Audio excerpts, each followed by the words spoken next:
Well, it's been nearly 4 years since the referendum result, and obviously Brexit has made some careers, but also ended others.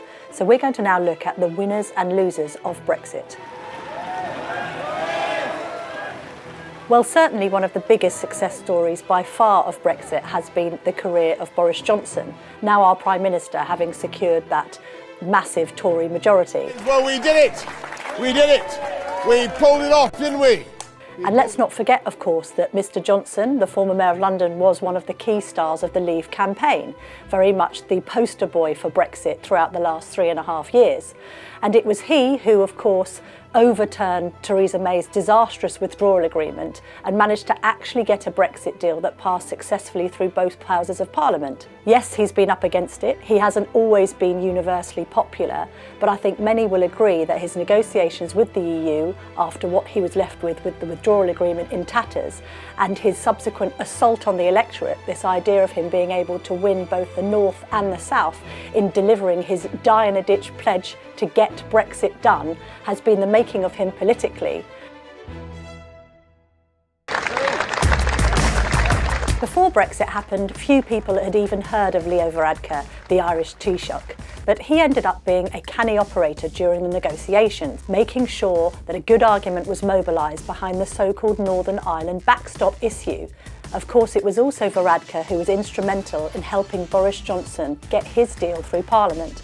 Varadkar has made his name during the Brexit process, and in fact his behaviour during those talks may well shape his own political future as Ireland itself prepares to go to the polls imminently. When people think of Brexiteers, perhaps Jacob Rees-Mogg springs to mind. Formerly known as the MP for the 18th century, Rees-Mogg has made his name as a vehement and vocal Brexit campaigner. It was he, of course, who was the chairman of the European Research Group of rebel Tory MPs opposed to Theresa May's Brexit deal. He was one of the most vocal opponents, and it is said that the so-called Spartans were responsible for that deal failing to go through the Commons 3 times. Now leader of the House of Commons, he's been rewarded by Boris Johnson for his loyalty to the Brexit cause. And now the losers. Theresa May's premiership was both created and broken by Brexit. She stepped up to the plate after David Cameron immediately resigned following the referendum result. And in the initial stages of her premiership, all looked positive. She clearly laid down her red lines and seemed to be the Prime Minister who had promised to deliver a clean break from Brussels. What I am proposing cannot mean membership of the single market. But it all started to go wrong in 2017 when her disastrous decision to call a snap election resulted in her majority being halved. Then came the dreaded Chequers deal, so hated both by Brexiteers and Remainers because it seemed to suggest not only closer alliance with the EU, but also involved a dreaded Northern Ireland backstop that nobody could quite fathom. In the end, Theresa May tried and tried to get her withdrawal agreement through Parliament. Initially, it was rejected. She tried a second time and a third time, and still she couldn't get it through. In the end, she had no choice but to hand over the baton after a vote of no confidence to Boris Johnson, who has secured now the majority that so eluded her during her time in office. To have had the opportunity to serve the country I love. The Labour Party is overwhelmingly for staying in. Many were surprised when the Labour leader, Jeremy Corbyn, announced that he'd backed Remain in the referendum, having kept a very low profile during that campaign. As a backbencher, Corbyn had spent his entire political career rebelling against further EU integration. The other one is a concern about democracy in Europe. We have a European bureaucracy totally unaccountable to anybody.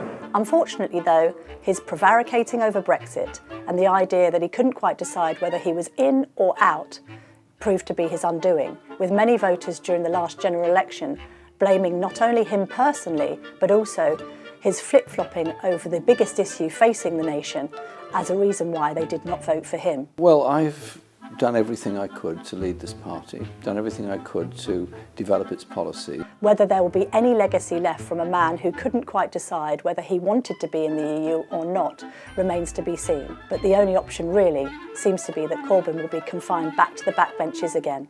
I think the country requires fresh leadership to take it in this direction. David Cameron really was the first casualty of Brexit. Ironic, really, when you consider that it was he who decided we should have a referendum in the first place. He denies it was because UKIP were doing so well in the polls, eating up Tory votes. But reflecting on it now, it seems that that fateful decision also proved to be the undoing of his own relatively successful premiership. Cameron really had no choice but to stand down after the referendum result. I will stand up for the rights of the House of Commons, and I will not be pushed around. Parliamentary sketch writers will all agree that John Bercow's tenure as Speaker during the Brexit negotiations proved to be one of the most controversial. An out-and-out Remainer, Brexiteers would often accuse him of bias, saying he had a tendency to pick motions that were in favour of Remainers against those who wanted a clean break from Brussels. And I have never known any occasion when any Speaker has overruled a motion of the House of Commons. Even Bercow himself admitted that at times he would dispense with arcane tradition and set new precedent because that's what he thought his role was to do. It didn't go down well with Brexiteers or indeed Boris Johnson, however, who still blame him for trying to thwart the democratic will of 17.4 million people. The clue is in the title. The Speaker in the chair. And that is why now John Bercow's future is hanging in the balance. Typically, you would expect a Speaker to be admitted to the House of Lords, and although he's been nominated by Jeremy Corbyn, the government is doing everything in its power to ensure that John Bercow doesn't have a political career in the Houses of Parliament, even if he might want a lucrative media career outside it. Order! Order! But there is one omission that doesn't really fit into the winner or the loser category, and that's undoubtedly Nigel Farage. On one hand, he's a winner. He's got exactly what he's always campaigned for. Throughout his entire political career, he's wanted to leave the EU, and that's exactly what has happened. We are in enemy territory. And many say that it wouldn't have happened without his campaigning, both as the leader of UKIP, but also the Brexit Party. We want Brexit.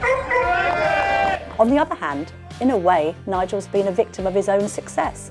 Now Brexit's been done, he doesn't really have a political platform to stand on. Although Mr Farage concedes that Brexit has now been done and dusted, and that he trusts Boris Johnson to deliver the clean break from Brussels he's always wanted, one gets the impression that he'll be keeping a close eye on proceedings, and that we probably haven't seen the last of the man who brought us the referendum result in the first place.